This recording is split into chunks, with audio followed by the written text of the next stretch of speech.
In our headlines on this Friday, January 16th, here in South Korea, President Lee Jae-myung hosts a luncheon for political party leaders at the Blue House today to mark the start of the new year. Meanwhile, the National Assembly passes a second comprehensive special prosecutor bill headed by the ruling DP despite strong opposition from the PPP. And former President Yoon is sentenced to 5 years in prison for obstruction of justice by evading arrest after his martial law attempt. Political party leaders were at Cheongwadae on this Friday for luncheon hosted by President Lee Jae-myung as part of efforts to promote solidarity beyond partisan lines. Our Blue House correspondent Song Yu-jin reports.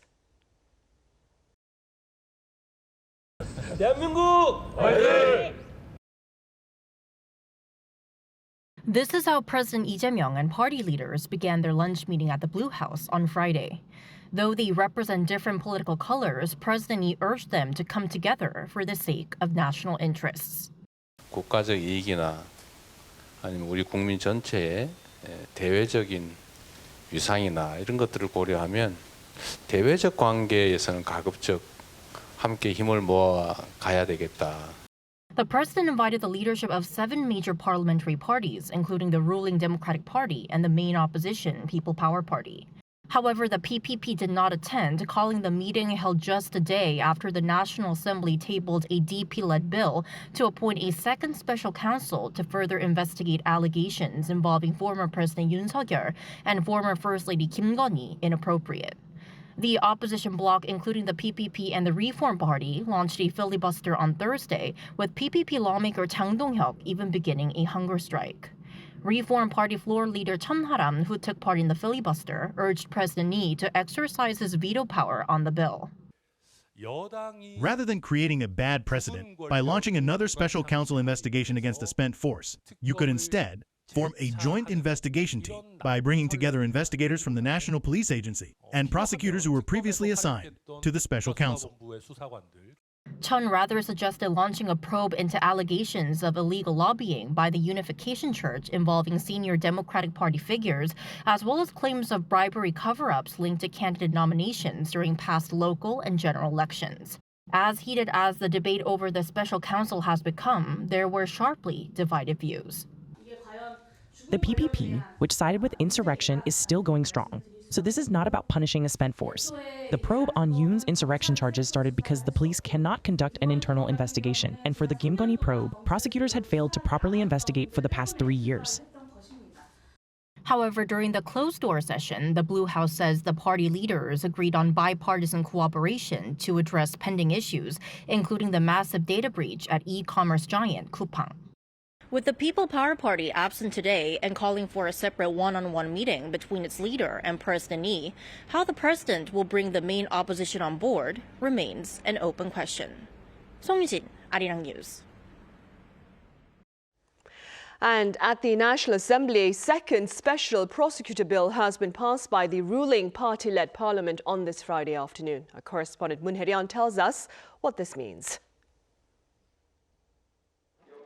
South Korea's National Assembly on Friday passed the second comprehensive special prosecutor bill after the ruling Democratic Party moved to end an opposition filibuster during the first plenary session of the year. The bill cleared the Assembly floor Friday afternoon, roughly 24 hours after the People Power Party launched an unlimited debate to block the legislation, arguing it was politically motivated and aimed at targeting the conservative bloc. The Democratic Party terminated the filibuster through a vote made possible by its parliamentary majority, paving the way for final passage under Assembly rules that allow debate to be cut off after a full day. The newly passed legislation authorizes a special prosecutor to investigate unresolved and additional allegations stemming from previous probes, including claims linked to the December 3rd emergency martial law declaration, alleged insurrection and foreign collusion, as well as election and power brokering suspicions surrounding former President Yoon and his wife Kim. The ruling party says earlier investigations fell short of fully uncovering the truth. The People Power Party strongly opposed the bill, denouncing it as a tool for political retaliation and accusing the ruling bloc of selectively reviving past investigations ahead of elections. Tensions escalated further on Thursday when the People Power Party leader Chang Dong-hyuk began a hunger strike, urging the Democratic Party to also accept separate special prosecutor bills into alleged Unification Church lobbying and nomination bribery cases. Chang claimed the ruling party was avoiding scrutiny of its own ranks, warning that the truth does not disappear because it is covered up. The Democratic Party rejected the opposition's claims, arguing the bill is necessary to fully investigate alleged insurrection and abuse of power, and said passage of the legislation will allow the Assembly to turn its attention back to long-delayed livelihood bills. 문혜련, Arirang News. Former President Yoon Suk-yeol has been sentenced to 5 years in prison for obstruction of justice by evading arrest following his martial law attempt on the night of December 3rd, 2024. Now, this verdict is the first by the Seoul Central District Court out of a total of 8 trials faced by the former president. Ahead of this verdict, prosecutors had argued Yoon blocked investigators from detaining him in January 2025, violated the rights of 9 cabinet members by excluding them from a key meeting, and later drafted and destroyed a revised martial law proclamation after the decree was lifted. Also earlier this week, prosecutors called for the death penalty against Yoon in a separate trial on charges of insurrection, and that court verdict is scheduled for February 19th. In other news, newly integrated cities may secure government support of up to 20 trillion Korean won, or some $13.6 billion under the Lee Jae-myung administration's push for regional development. Addressing members of the media on this Friday, Prime Minister Kim Min-seok said up to 5 trillion won can be provided annually over 4 years to each of the so-called integrated special cities. This includes the merging of local governments of Gwangju and Jeollanam-do province, as well as Daejeon and Chungcheongnam-do province. These merged cities will be granted incentives and autonomy, as well as responsibility matching that of the Seoul metropolitan government.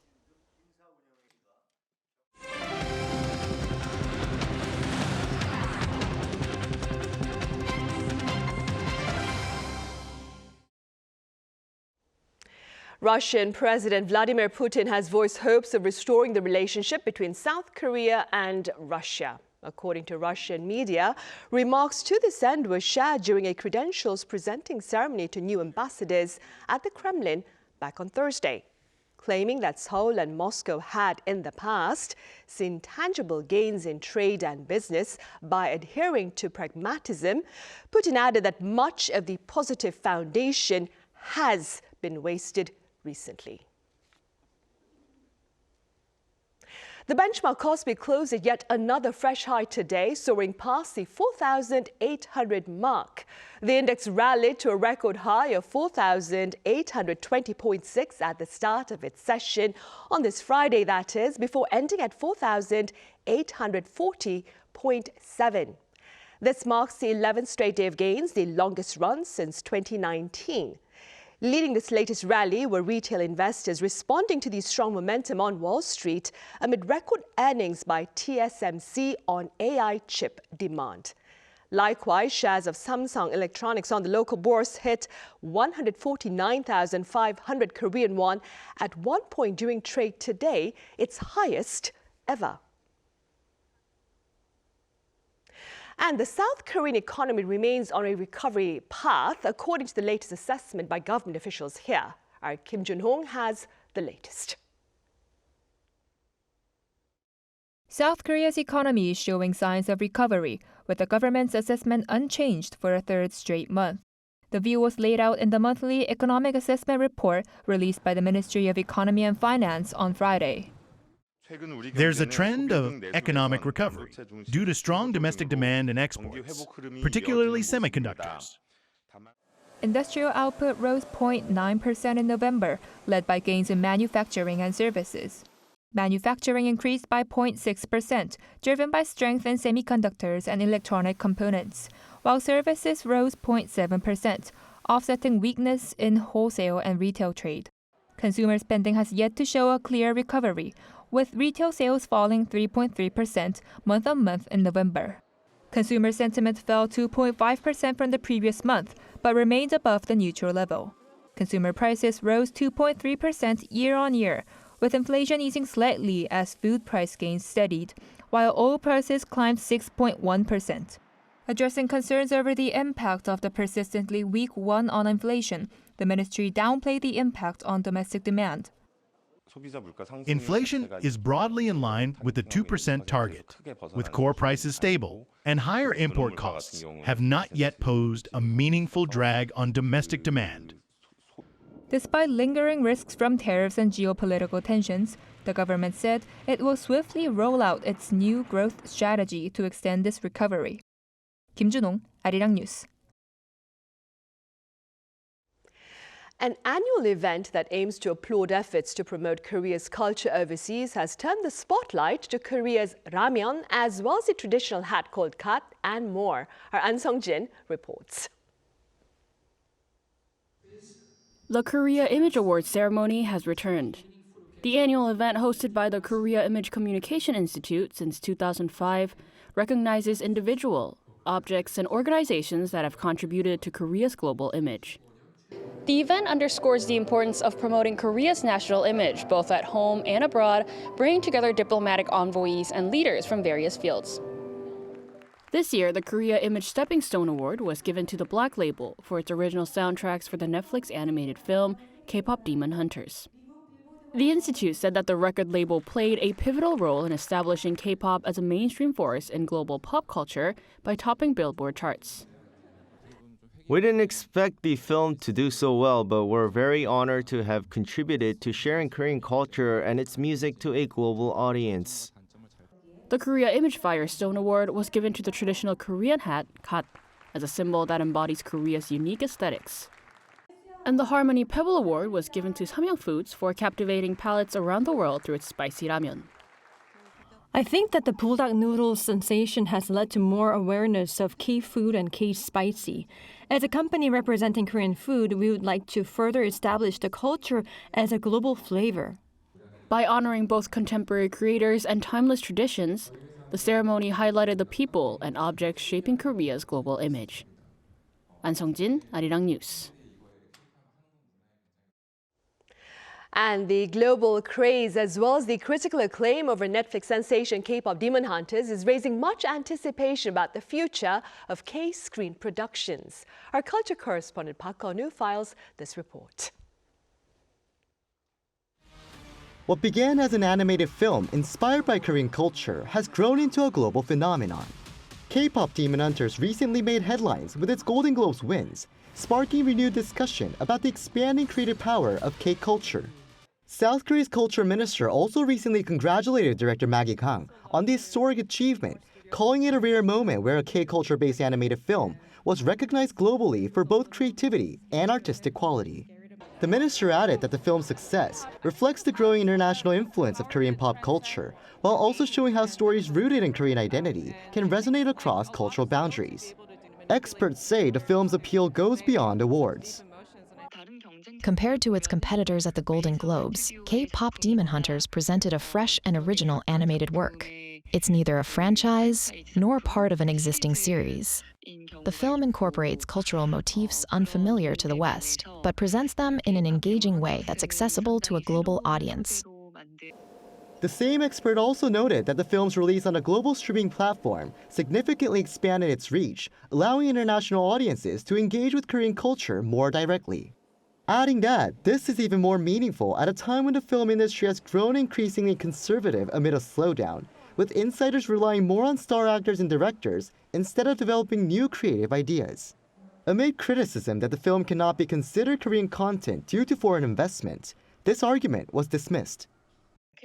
Considering the industrial influence of the film, that argument feels outdated. Since the release of the film, K-pop streaming has increased, and more people are learning Korean. Along with the rise in tourism, visitors are exploring Korean cultural elements featured in the film, which ultimately helps grow Korea's cultural industry. From K-pop streaming to museum visits, the impact is already being felt. And now with the Grammy Awards and the Academy Awards still to come this year, the question is how much further Korean content can travel on the global stage. 박건우, Arirang News.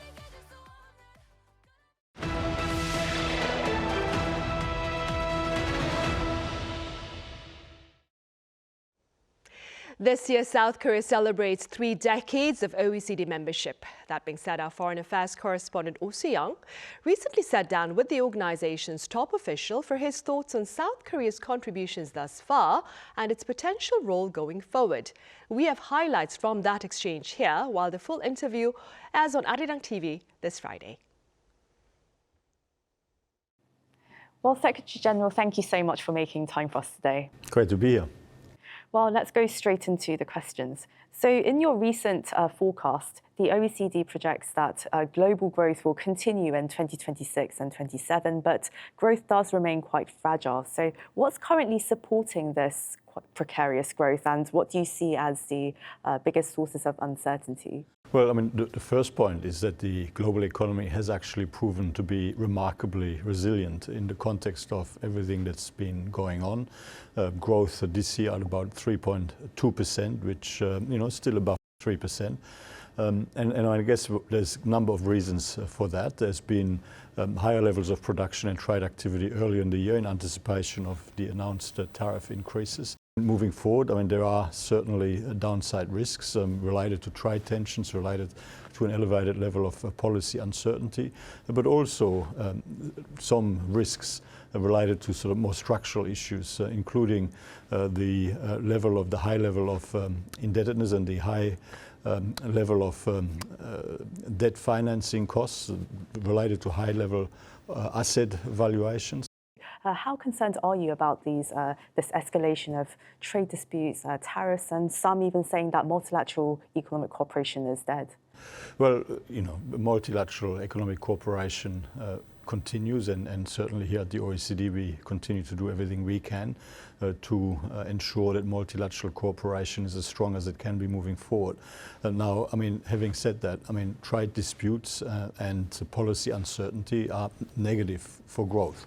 It would be much better if we could have a sustainable resolution of trade tensions, if we could indeed have a return to a higher level of policy certainty. And certainly our advice to governments around the world, in particular our advice to OECD member governments, is to work harder bilaterally and multilaterally to reform international trading arrangements, make them fairer and function better, but in a way that preserves the economic benefits of open markets and rules-based trade. South Korea in 2025 returned to the global stage after a very brief period of martial law and months of fallout. But from the OECD's perspective, how do you assess Korea's democratic resilience? Well, your institutions have proven to be resilient. I mean, everything was managed on the way through, consistent with your constitution, and you have, a completely well-functioning system, democratic system. I mean, democracy has been very important to Korea's success. Your constitutional arrangements have been tested, but they have proven themselves to have worked very well through that testing. So 2026 marks 30 years since South Korea joined the OECD. How do you assess Korea's role? How has it evolved over the years? Well, Korea's transformation has been absolutely extraordinary. Like, Korea is now an economic powerhouse. I mean, from a developing economy into the 12th largest economy in the world, a highly successful export-oriented manufacturing powerhouse, and Korea continues to innovate and continues to focus on its international competitiveness. And the fact that Korea has been open and has exposed itself to global competition, Korea's commitment to align with international best practice through the OECD has really been a key driver of its economic success, helping to secure significant increases in incomes and living standards for the people of Korea. But so, I mean, I think that Korea's story over the last 30 years should be inspiration for many other countries that want to achieve the same success. And I know that in Southeast Asia, countries like Indonesia and Thailand are looking very closely at Korea's example and experience. And that is in large part a reason why they're now part of the accession process with the OECD as well. Thank you very much, Secretary General, and Happy New Year. Thank you.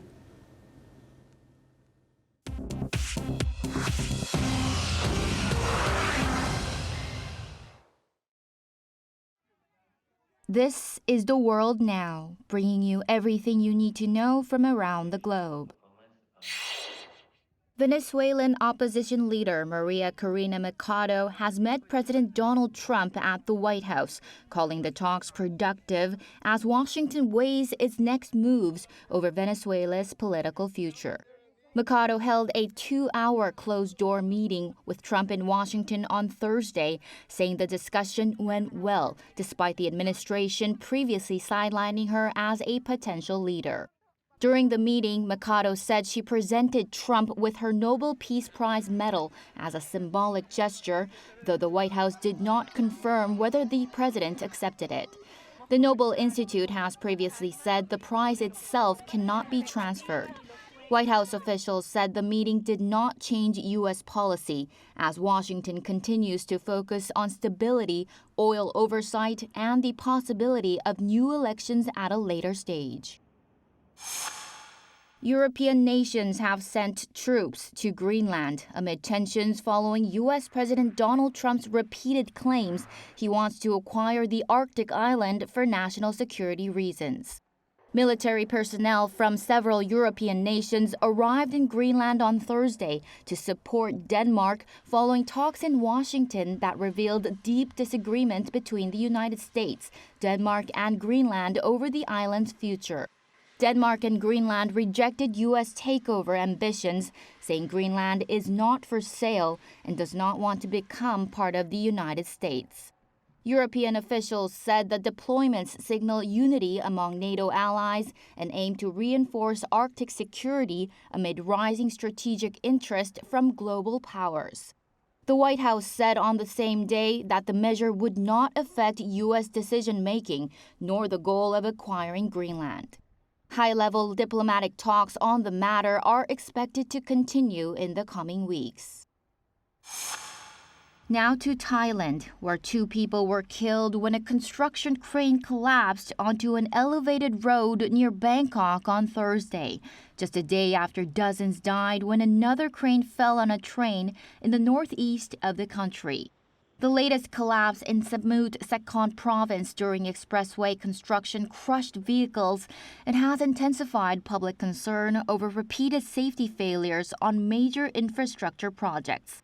Prime Minister Anutin Chanvirakul ordered the immediate termination of contracts with the company involved in projects at both accident sites and said the government will blacklist contractors found responsible. Chu Ji-hyun, Arirang News.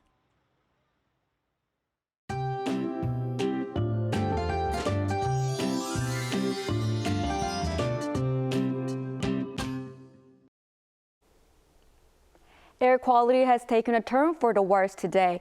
Ultrafine dust levels in Seoul and Incheon reached very bad levels in the afternoon. Elsewhere, it's not much better.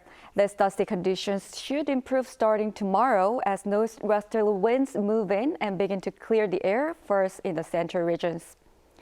The temperature will be a bit colder than today, but the weekend overall should stay fairly mild with no major cold spells. Seoul will have slightly higher temperature both in the morning and the afternoon throughout the weekend. Seoul will start off at -4 degrees Celsius with Chuncheon at -5 degrees tomorrow morning. Daily highs will rise up to 3 degrees in Seoul, double digits in most other parts of the country. Looking ahead, rain or snow is forecast in center areas next Monday, followed by a long stretch of fierce cold. That's all for Korea. Here are the weather conditions around the world.